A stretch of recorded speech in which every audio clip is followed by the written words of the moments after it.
दुनिया पर इस वक्त 300 ट्रिलियन डॉलर से भी ज्यादा का कर्ज है। सोचिए, ये पूरी दुनिया की सालाना कमाई से 3 गुना ज्यादा है। अमेरिका अकेला ही 36 ट्रिलियन डॉलर का कर्जदार है।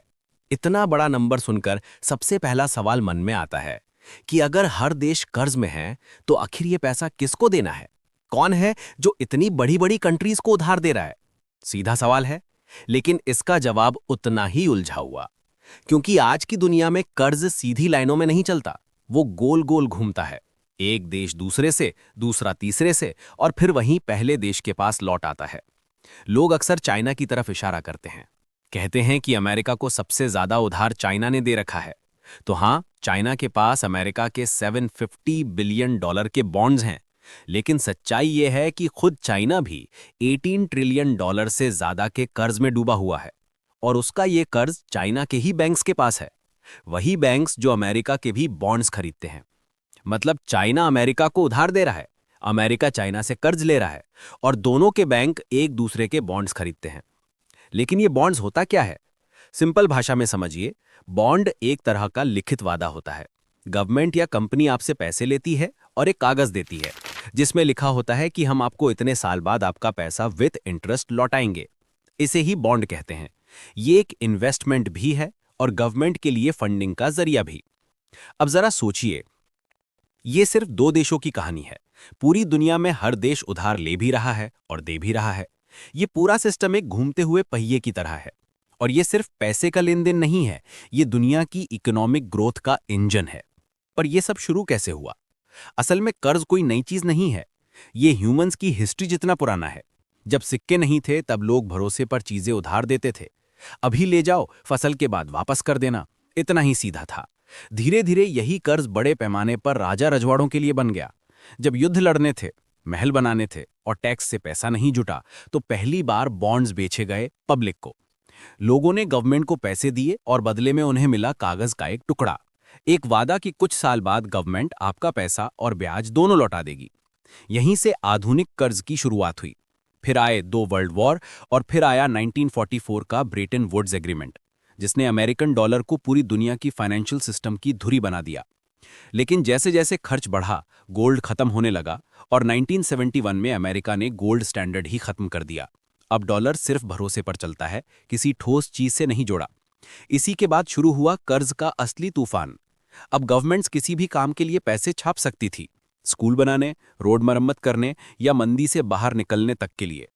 आज अगर अमेरिका कर्ज में है, तो उसका 70% कर्ज उसके अपने नागरिकों, बैंक्स और कंपनीज ने ही दे रखा है। यानी गवर्नमेंट पब्लिक से पैसे लेती है, वादा करती है कि कुछ सालों में ब्याज सहित लौटाएंगे।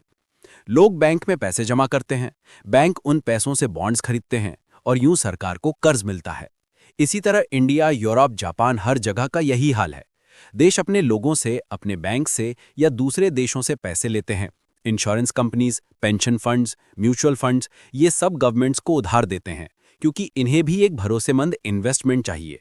इसलिए जब हम कहते हैं कि दुनिया 300 ट्रिलियन डॉलर की कर्जदार है, तो ये भी उतना ही सच है कि ये पैसा दुनिया के ही लोगों, कंपनीज और बैंक्स के पास फंसा हुआ है। तो असल में ये सारा कर्ज एक जाल है, जो देशों, बैंक्स और नागरिकों को आपस में बांधता है। अब सवाल ये उठता है, क्या कर्ज लेना जरूरी है? बिना कर्ज के क्या देश नहीं चल सकता? जरा रुकिए, क्योंकि कर्ज सिर्फ बुरा नहीं होता।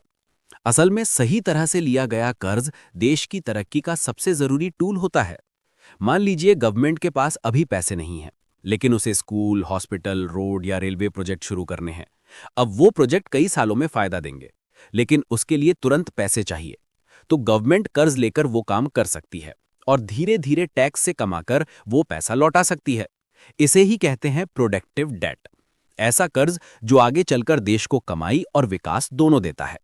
उदाहरण के लिए जापान, जिसके पास दुनिया का सबसे ज्यादा कर्ज है जीडीपी के मुकाबले, लेकिन वहां की सड़कों, ट्रेनों, टेक्नोलॉजी और लोगों की क्वालिटी ऑफ लाइफ देखकर कोई नहीं कह सकता कि वो देश डूबा हुआ है, क्योंकि उनका ज्यादातर कर्ज उनके अपने नागरिकों और बैंक्स के पास है, और उन्होंने कर्ज से इंफ्रास्ट्रक्चर, इनोवेशन और ग्रोथ में निवेश किया है।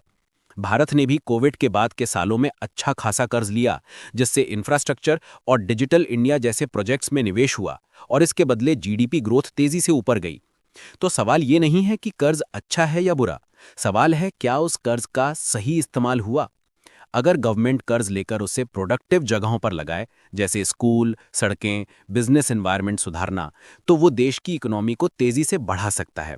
लेकिन अगर वही पैसा सब्सिडी, चुनावी फ्रीबीज या नुकसानदेह स्कीम्स में खर्च हो जाए, तो देश ब्याज चुकाता रहता है, लेकिन उससे कोई फायदा नहीं होता और तभी डेट एक बोझ बन जाता है। कर्ज का दूसरा पहलू यह है कि इससे लोगों और गवर्नमेंट्स के बीच में भरोसे का रिश्ता बनता है।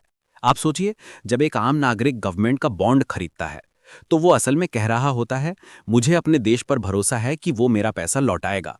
और यही ट्रस्ट पूरी इकोनॉमी को जिंदा रखता है। पर यही भरोसा टूट जाए, जैसे श्रीलंका या अर्जेंटीना में हुआ, तो देश कर्ज चुका नहीं पाते, डॉलर खत्म हो जाता है और जनता को महंगाई और गरीबी झेलनी पड़ती है। इसीलिए दुनिया की इकोनॉमी एक नाजुक बैलेंस पर टिकी होती है। ज्यादा कर्ज लेने से भी खतरा है और जरा भी कर्ज ना लेने से देश की रफ्तार रुक जाती है। इसीलिए जरूरत होती है स्मार्ट डेट की, वो कर्ज जो सोच समझ कर लिया जाए, प्लानिंग से खर्च हो और जिससे आने वाली पीढ़ियों को फायदा हो। आज का आधुनिक संसार असल में सिर्फ एक विचार पर टिका है, भरोसा। भरोसा कि अगर मैं आज उधार दूंगा तो कल मिलेगा।